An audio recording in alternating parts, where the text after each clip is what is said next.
బ్రిటన్లో మరో breaking formula ఈ కార్ రేస్ కేసులో కేటీఆర్ విచారణపైన హై డ్రామా కొనసాగుతోంది. ఈ కేసులో విచారణకు రావాలంటే తనతో పాటు అడ్వకేట్లను అనుమతించాల్సిందేనని కేటీఆర్ పట్టుబడుతున్నారు.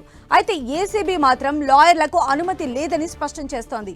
ఈ క్రమంలో విచారణకు హాజరు కాకుండా కేటీఆర్ ఏసీబీ ఏఎస్పీకి నోటీసులు ఇచ్చి వెళ్లిపోయారు. అయితే ఈ కేసులో ఏసీబీ తర్వాత ఏం చేయబోతుందనేది ఇప్పుడు హాట్ టాపిక్ గా మారింది.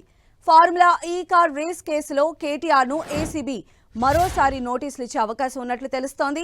దర్యాప్తునకు సహకరించాలని హైకోర్టు తెలిపిన కేటీఆర్ విచారణకు రాకపోవడంతో ఏసీబీ లీగల్ చర్యలకు సిద్ధమవుతున్నట్లు సమాచారం. మరోవైపు కేటీఆర్ ఏసీబీకి రిప్లై లెటర్ ఇచ్చి వెళ్లిపోయారు. అయితే ఈ లేఖపైన ఏసీబీ అధికారులు లీగల్ ఒపీనియన్ తీసుకుంటున్నారు.